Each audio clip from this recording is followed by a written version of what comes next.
Machine Gun Kelly and Megan Fox, and I actually don't think they're a PR stunt. My unpopular opinion is honestly, I think that they're like low-key kind of cute. And I look up to them. Y'all, I'm not making this up.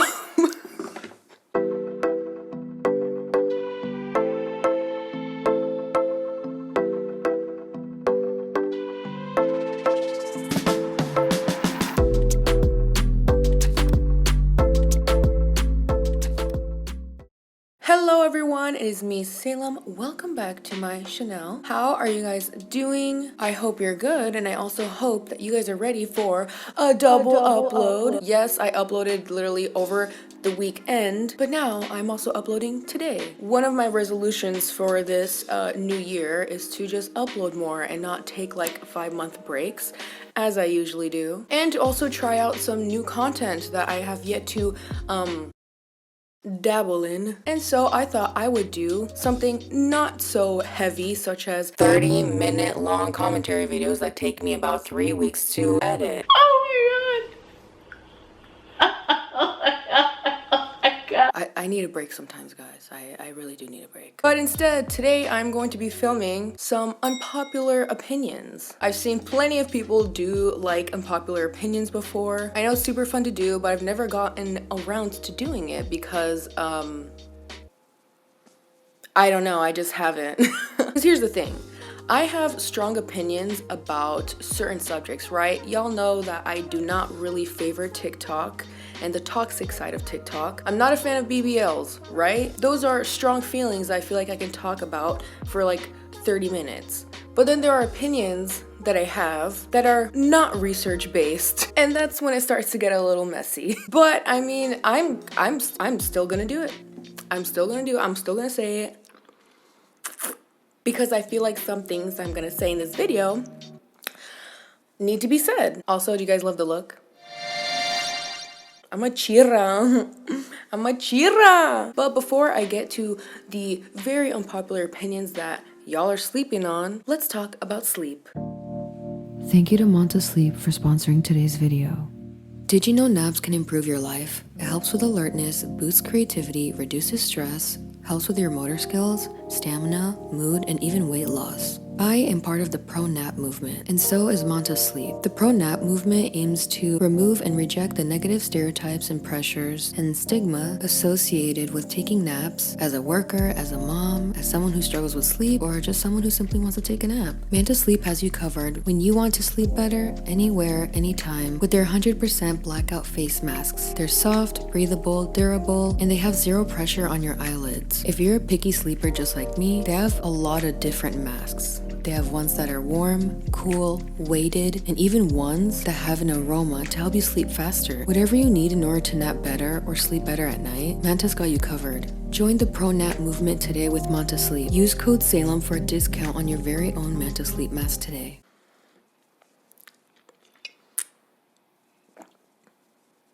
Alright, let's get into the video. Okay, my first very unpopular opinion is I feel like there should be a set of rules or almost like a list of standards when it comes to people who can and can't sell NFTs. For those of you who don't know what NFTs are, me neither. Hey Google, what is an NFT?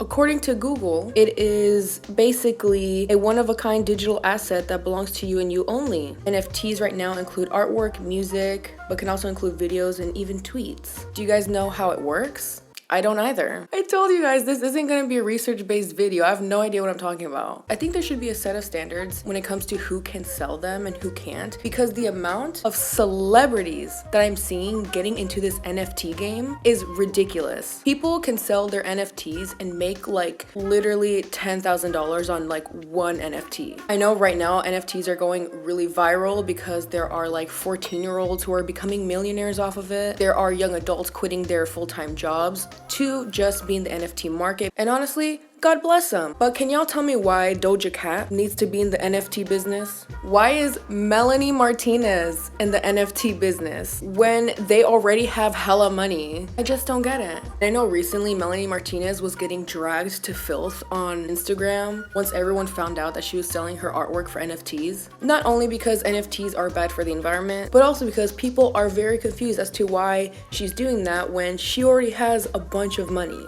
I understand that we live in a capitalistic society, right? And in a capitalistic society, we should never stop anyone from making as much money as they want. They can make millions and millions, who cares? But I just feel like crypto and NFTs are for people who just really want a shot at life, who want to invest and sell and make a lot of money quick. Because let's just be honest right now, like the way the majority of people are living is we're renting, we're working our asses off for literally no money. So the way that I see NFTs and crypto is kind of like modern day lottery almost. And celebrities joining in on that, it just gives me the ick, you know? The way I would compare it is when Kim Kardashian tried joining the 8-ball super lottery and she tweeted, "Has anyone gotten their Powerball tickets?" And someone responded, "Stay out of poor people's business, bitch." This is the same woman who bought an entire island for her friends and family during quarantine so that she feels like she could just get away from it all. Why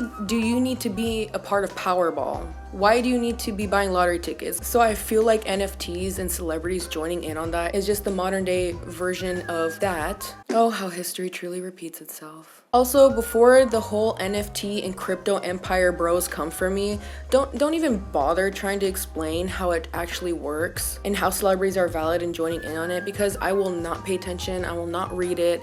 I do not understand. I do have one brain cell, so I refuse to spend it on reading all that, so. Next unpopular opinion, y'all heard of Encanto, right? I'm sure we all have. It has become super viral to the point where We Don't Talk About Bruno, no, has finally surpassed Let It Go. I watched Encanto the day it came out because I was super excited. I myself am not Colombian, but I am Hispanic. It was really cool to see other types of Hispanic representation in the media, the music, the colors, literally iconic. And of course, since it was iconic, TikTok put their grimy little hands on that movie. I think people cosplaying as the characters, singing along with the songs, is actually really cool to see. However, I genuinely believe that we need to gatekeep Encanto from certain people, especially... Do I need to say it?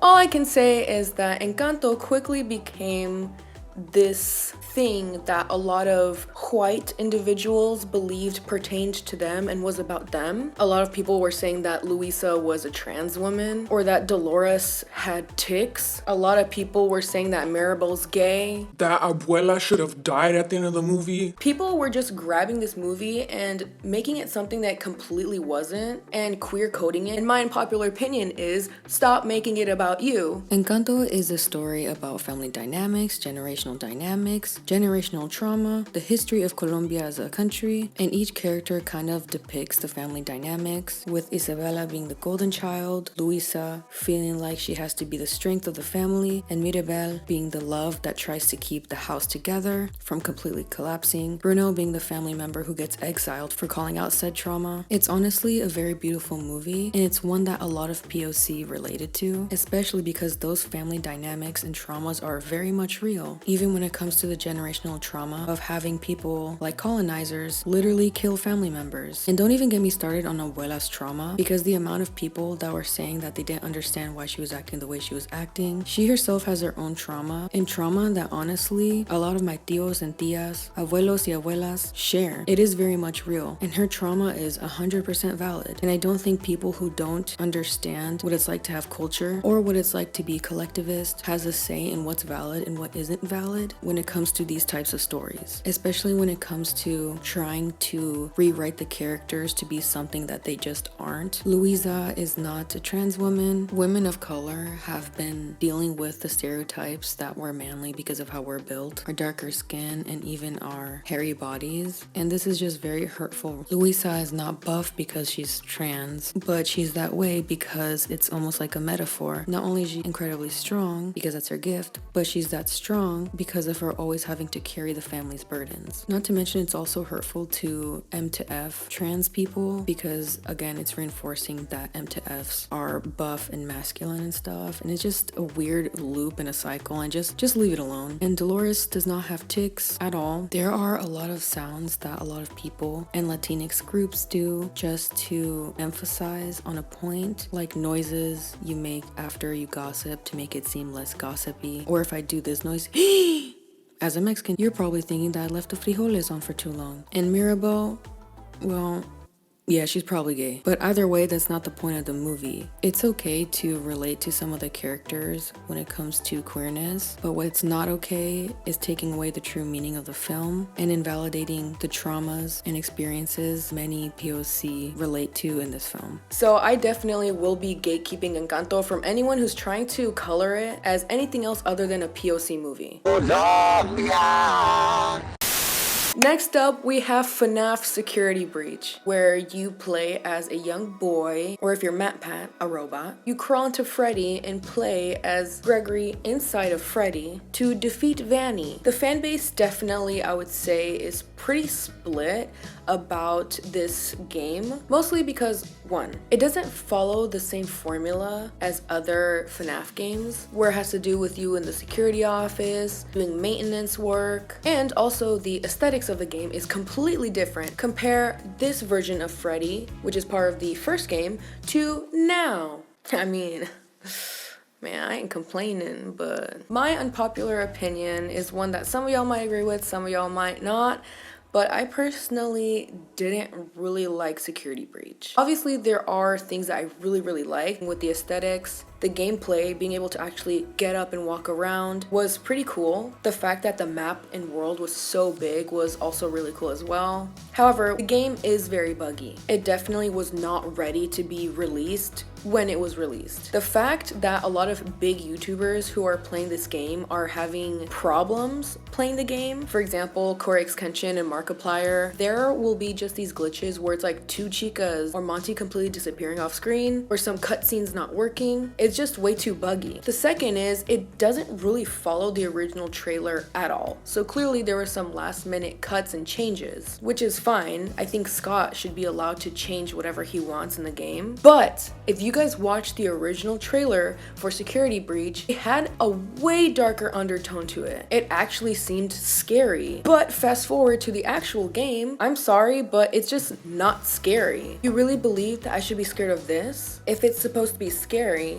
why hot? I think the scariest thing that happened in that game was when you have to go underground and there's like the endos that you have to avoid. To me, that was pretty scary. But even then, the main villain of the game, which is Vanny, and of course, spoiler alert, Springtrap, was just not scary. If anything, while playing the game, it really made me be like, oh Lord, again, again.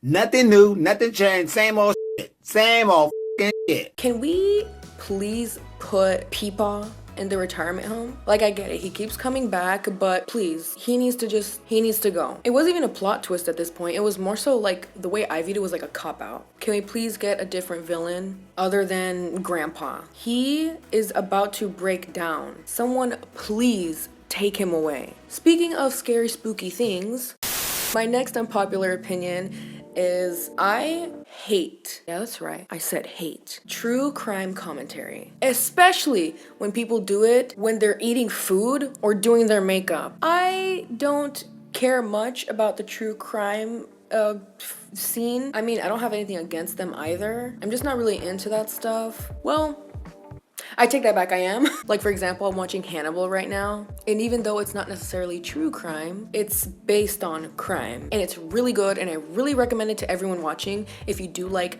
murder mystery type of stuff, and also if you're a fan of Death Note. But anyways, I'm not a huge fan of true crime to the point where I will sit down and watch a beauty influencer put foundation on while they talk about how someone murdered their entire family. And I definitely as hell wouldn't watch someone do that over eating Taco Bell. I already think people who monetize their commentary videos when talking about true crime is kind of gross. That's literally profiting off of someone's death. That's literally what it is. Like, how else would you guys describe it? How else would you guys describe it? Like, that's literally what it is though. Like, you guys can fight me, I don't care. So then when people are already monetizing their videos talking about someone else's tragedy while doing their makeup or eating, it's so insanely disrespectful. Like, what happened to the saying respect for the dead? Clearly in influencer La La Land world, that doesn't exist. I just want to come together right now and have a very serious conversation. If I ever die and I end up on someone's channel where they're doing their lipstick while talking about how my corpse looked at the crime scene, or if they're doing that while eating McDonald's, I will haunt you. I will haunt you, and I will make sure that you're very miserable for the rest of your life. I will find you. I will haunt you at your wedding. I will haunt you. I will haunt you when you're giving birth or having or witnessing the birth of your firstborn. I don't care if you're a man or female or in between. I will haunt you. And then I'll haunt you at your funeral so that when you pass, the first thing I'm gonna do is grab your spirit as it leaves your body. We're fighting Mortal Kombat. I need to calm down, hold on. Next unpopular opinion, Euphoria. Oh, the stuff I can say about Euphoria. I feel like if you take away all the glitter, you take away the attractive actresses and actors, you take away the outfits, the glitter, everything. If you just take away all the glam from the show, this show wouldn't be as popular as it is because it's actually incredibly problematic. Because of the glitter and the gold and the makeup, the attractive actresses and actors, the fashion and everything, I feel like a lot of people forget that all of those components actually romanticize all the horrible stuff that goes down in that TV show. Literally every single thing that teenagers struggle with, they somehow get it wrong, whether it comes to sexy times, usage of substances. It's just not working for me. It's the portrayal that I have a problem with. It literally adds an aesthetic to trauma, to the substance usage, to the adult themes. And aestheticization is something that Gen Z is obsessed with. And I feel like it's a very dangerous ground to tread on because y'all know that there are very impressionable, stupid people out there who will dead ass try some of the things in this show just to be seen as glamorous or a part of the aesthetic. How do I know this? Because it's already a trend on TikTok. At times, I feel like Euphoria is almost like, in a way, it almost gives teenagers and impressionable young adults a perfect list of stuff to do, or like a tutorial on how to do these things that are very hazardous and dangerous for you. Because many times they don't really emphasize on the risks. Like, y'all, there's nothing glimmery or sexy about the stuff that they're doing in the show. And realistically speaking, addiction and mental illness and all these very real things take a toll on you and can literally ruin your life if they go without help. But because of the way Euphoria like shows these particular things, I feel like in a way it almost accidentally enforces it. It inadvertently like endorses it. And I just hope that at one point in the next coming seasons, they can take it like serious. I saw this TikTok of this person saying that Degrassi was the millennials Euphoria, except without attractive actors, without the glitter, without the gold. It was just high schoolers putting each other through hell just for the hell of it. And that truly is beautiful. And finally, my last unpopular opinion, Machine Gun Kelly and Megan Fox. And I actually don't think they're a PR stunt. My unpopular opinion is honestly, I think that they're like low-key kind of cute. And I look up to them. I don't think they're doing it for attention. They have drank each other's bodily red fluids. They recently got engaged, and Machine Gun Kelly gave her a ring. As soon as it's put on, if she were to take it off, it would hurt her. Machine Gun Kelly also has a vial of Megan's blood as a necklace, and he told Ellen, some people give a handkerchief to their partner. She gave me her DNA. Work. And honestly, the way they met was so beautiful. Megan's first words to Machine Gun Kelly were, "You smell like weed." And he responded, "I am weed." Y'all, I'm not making this up. Oh my god, I swear, I'm not making fun of their relationship. I'm just, not the I am weed. Honestly, I am very happy for them. If they can make it work with all the stuff that they're doing, like, I say, why not? Hear me out, guys. Just hear me out. I think that their devotion to one another is really cute. And however which way they want to express that devotion and loyalty and love is up to them. Would I personally do it? Absolutely effing not. But I do think that they are so comfortable in being cringe for one another that in itself, I think that's something to look up to, honestly. Imagine being so in love with a person that you don't care whether you are cringe or not. That you believe saying, "I am weed," in response to your partner saying, "You smell like weed." Like, you're not embarrassed by that because you just love the other person so much. Like, that could never be me. Like, I would love to have that with someone, you know what I mean? I did say I have one brain cell.